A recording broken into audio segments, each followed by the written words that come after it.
들을수록 공부가 되는 본격 시사 클래스 뉴스 공감 오창익입니다.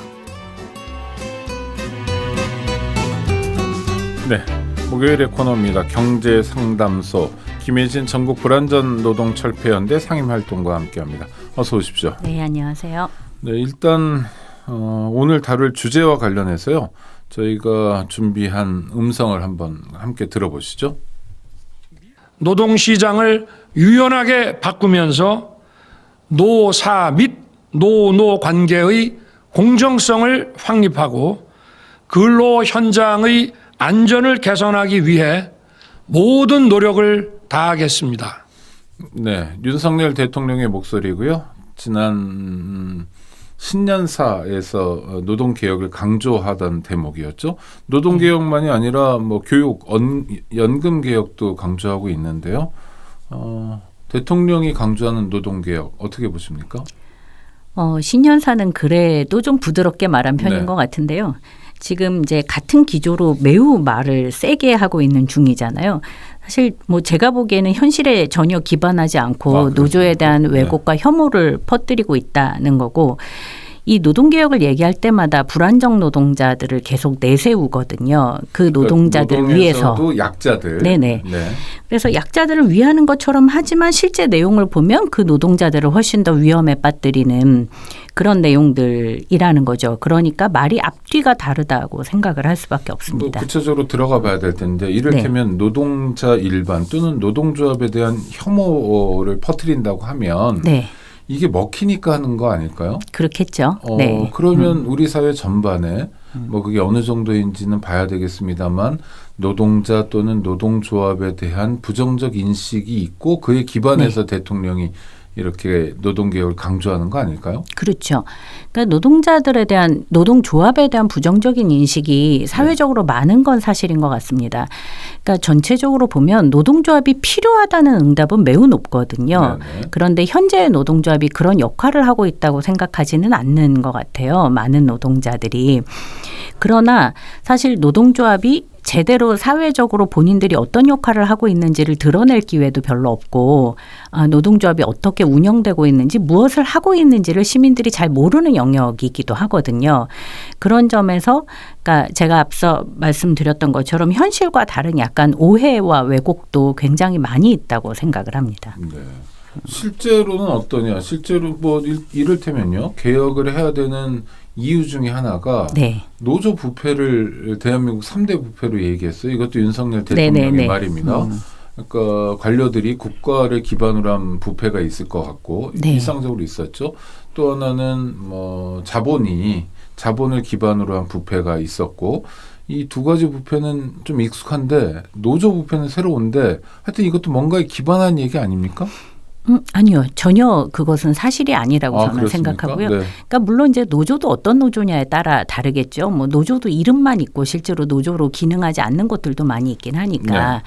그런데 이제 제가 아는 노조의 경우 뭐 이를테면 민주노총에 있는 이제 산별 노조들 같은 경우에는 뭐 금속노조만 보더라도 연말에 보통 한 400페이지 정도 되는 회계 자료를 다 공개합니다. 그거를 다 이제 배포를 하기도 하고요. 배포라는 건 누구든지 뭐 이를테면 들어가서 볼 수 있고, 조합원이라면요. 네네, 조합원이라면 당연히 누구나 열람 가능하고요. 그리고 별도의 회계감사위원회 같은 거를 둬서 수시로 회계감사가 이루어지고 있고. 지금 말씀만으로 들으면 애지간한 회사보다도 훨씬 더 강도 높은 회계관리, 투명한 회계관리를 하고 있는 것처럼 보이는데 노동조합이 굳이 그렇게 해야 될 이유가 있을까요? 노동조합은 이제 대중조직이라고 흔히 얘기를 하잖아요. 그러니까 노동조합의 조합원들이 낸 돈으로 운영하는 조직. 그러니까 조합비로 운영을 하기 때문에 특히 조합비와 관련해서 문제 제기를 하시는 분들 굉장히 많습니다. 어떻게 사용되는지 궁금하기도 하고. 내가 낸 돈을 어떻게 쓰는지 누구나 다 궁금해합니다. 그러니까 당연히 회계와 관련한 제기들이 많을 수밖에 없어요. 회계가 투명하지 않으면 그 노조 집행부들이 오래 살아남기는 어렵습니다. 네. 그러니까 방금 말씀하신 민주노총이 있고 그 밑에 부문별로 산별 연맹이란 게 있는데 그중에 금속노조, 금속노조가 유명하죠. 거기는 회계 자료만 하더라도 연간 400페이지. 네네. 네, 책 한 권이 좀 넘는 그렇죠. 그런 분량을 내고 있다. 그러니 노조 부패라고 얘기하는 건 왜곡이다. 네네. 근데 왜 이런 왜곡을 할까요? 저는 윤석열 대통령의 특징이 네. 일단 말을 하고 본다라고 생각합니다. 근데 이 말을 여러 번 하고 있어요. 그렇죠. 지금. 네. 그러니까 저는 이제 약간 고민은 실제로 문제가 있는 노조들이 있을 수 있죠. 네. 그러니까 근데 그런 문제가 있는 노조들이 어떤 노조인지 정말 노조로 기능하고 있는 노조인지 이런 걸 꼼꼼히 살펴보는 게 아니라 그냥 싸잡아서 일단 노조가 문제다라고 얘기를 하고 한두 개의 비리를 드러내기만 하면 이게 마치 노조 전체가 문제인 것처럼 얘기하는 구조이기도 하고 지금까지 그렇게 많이 해왔다는 거죠. 그럼 일종의 침소봉대하고 있다 네네. 이런 건가요? 네. 근데요. 언론 보도도 몇 번 나왔습니다만 건설노조 같은 경우에 네. 특히 민주노총 건설노조가 뭐 건설 현장을 다니면서 우리 조합원들을 써야 된다. 네. 안 쓰면 뭐 괴롭힌다. 네. 뭐 이런 얘기들이 반복적으로 나온 거는 이 사실에 근거한 겁니까? 아니면 그것은 네. 사실을 어떻게 서술하느냐에 따라서 그렇습니까? 굉장히 달라지는 네. 것 같습니다. 예를 들면 어떤 노동조합이 특히 건설 현장처럼 하나의 건설 현장을 계속 이동해야 되는 상황에서 지역 주민을 우선 채용해라라고 얘기하는 건 굉장히 정당한 요구 아닐까요? 이를테면 뭐 일단 잘 네네. 모르겠습니다만, 네. 그러니까 뭐 지역 주민을 우선 채용하라고 하든가 그걸 누가 특히 얘기한다는 거예요? 노조가 노동조합이요? 얘기를 한다는 네. 거죠. 그리고 노동조합은 기본적으로 그 인력 소개를 할 수 있는 권한을 갖고 있습니다. 네네. 그런 점에서 이제 노동조합을 통해서 노동조합이 그러니까 노동자들의 그 숙련이라든가 이런 거를 철저하게 관리 감독하면서 그것에 합당한 노동자를 사용하라고 요구하는 것은 노동자들끼리 건설 노동자들을 계속 경쟁시켜서 임금의 하락을 막는 굉장히 중요한 방법이기도 하거든요. 네. 그런 점에서 이제 인력 수급에 대해서 노동조합이 일정하게 권한을 갖는 것 이것은 외국의 사례에서도 많이 발견되는 일이기도 합니다. 그런데 뭐 이를테면 뭐 서울시 중구의 건설 현장에서 꼭 중구 주민들을 채용해서 일을 해야 되느냐 그거보다 더 중요한 건 네. 건축주 입장에서는 뭐랄까요 숙련도 네. 또는 뭐 얼마만큼 일을 깔끔하게 할 수 있느냐가 네. 기준이 돼야 되지. 네, 바로 동네 그게 사람들, 핵심이라고. 아니 그러니까 네. 아까 지역 네, 말씀하신 동네 사람들을 써야 되나 이런 의문이 생길 수 있을 텐데요. 제가 지역 주민 우선 채용이라고 하는 건 이제 예를 들면 네네. 그런 거를 그 지역에서는 굉장히 중요하게 여길 수 있죠. 왜냐하면 그 지역의 땅에서 그 지역에서 건축을 하고 그를 통해서 그 건축업자들이 굉장히 많은 이익을 얻으면 그 지역에 있는 사람들을 에게 이익을 환원하는 건 되게 중요한 일일 수 있잖아요. 이를테면 중공업이나 아니면 굉장히 많은 기업들이 지역으로 들어가면 지역 주민 우선 채용 협약을 정말 많이 합니다. 대부분. 네네. 그러니까 그게 이제 그 지역에서 다른 산업 분야에서도 일반적인 거고 네네. 또 어떤 면에서 바람직하고 장려해야 될 그렇죠. 거다. 네. 그러니까 지역 주민 우선 채용이라는 건 그런 건데 이 노조에서 조합원들을 우선 채용하라고 얘기하는 것은 앞서 말씀하셨던 것처럼 숙련도와도 굉장히 관련이 있죠. 노동조합은 기본적으로 열려진 조직이기 때문에 누구라도 다 가입할 수 있는 조직입니다. 그런데 단순히 만약 조합원 이런 정도의 숙련도 있는 사람들이 있으니 네. 좀 채용해서 써봐라라고 권하는 건 그렇다 치더라도 네네. 많은 언론 보도는 어떤 것들이 나오냐 하면 그걸 거부하면 네. 괴롭힌다. 그래서 뭐 돈을 따로 줘야 되고 이런 얘기들이 나오는데 이건 뭐 실태는 어떻습니까? 민주노총은 돈을 따로 받지 않고요. 네. 거기서 말하는 돈을 따로 줘야 된다고 얘기하는 것은 노동조합이 단체 협약을 체결하는 걸 얘기하는 겁니다.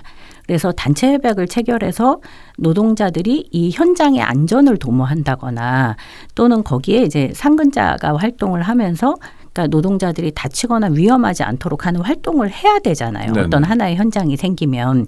그리고 단체 협약을 체결해서 일정하게 임금과 노동 조건을 맞추고 이런 것은 노조가 단체 협약을 체결하는 건 너무나 당연한 건데 마치 이것을 또 다른 무엇인가 뒷돈을 요구하는 것처럼 그렇게 만드는 것은 좀 잘못된 행위인 거죠. 네. 왜곡이다 이런 말씀이군요. 네네. 알겠습니다.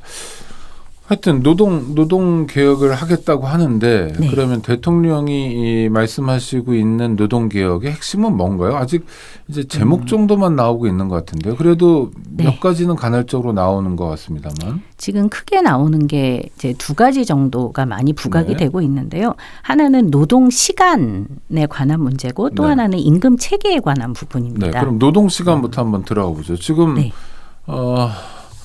주당 노동 시간이 법으로 정해져 있는 거죠? 네네. 네, 얼마로 되어 있죠? 40시간이죠. 40시간. 자꾸 52시간제라고 얘기를 하는데 그거는 틀린 말이고요. 네. 명확하게 40시간제입니다. 여기서 나오는 52시간은 어떤 개념인가요? 그러니까 40시간을 기본으로 하되 노동자의 동의 아래 12시간의 연장 근로를 할 수 있다는 뜻인 겁니다. 그럼 동일해야만 가능한 거고 내가 싫으면 그만인 거고요? 예, 그렇긴 한데 네. 사실은 말이 동의지 지금은 많이 강제되고 있긴 하죠.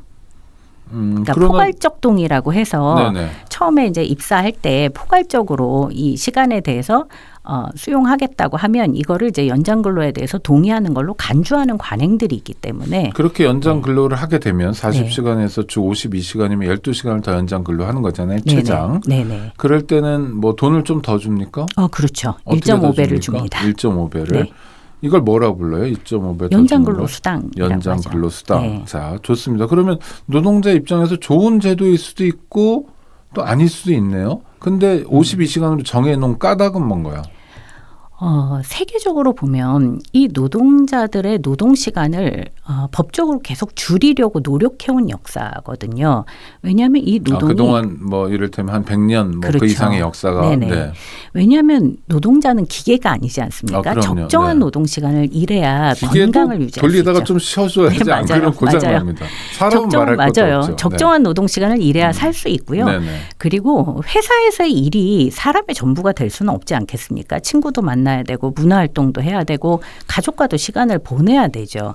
그러니까 그것을 어떻게 확보하느냐가 노동자들에게는 매우 중요한 일이었다는 그럼요. 거예요. 저 창세기에 보면 창조주도 하루 그럼요. 쉬는데 맞아요. 쉬어야 됩니다. 인간이야 뭐 네. 엄청 쉬어야 됩니다. 네네. 그렇기 때문에 노동 시간이 합리적으로 제한돼야 된다. 네네. 그래서 우리 사회는 일단 기본 40시간 연장해도 최대 52시간. 네네. 이거를 어떻게 바꾸고 싶다는 건가요? 윤석열 정부는? 윤석열 정부는 뭐 표현으로는 매우 이제 다릅니다. 네. 주당 80시간 하겠다는 거냐, 뭐 이제 이렇게 계산이 되기도 하고요. 아직 그 계산법도 정확하지 않은데 대강 뭐 그래도 주당 한 80시간 정도는 일할 수 있게 하겠다는 건데요. 52시간을 80시간으로요? 네네. 네. 근데 이제 앞으로 계속 그렇게 하겠다는 건 아니고 어.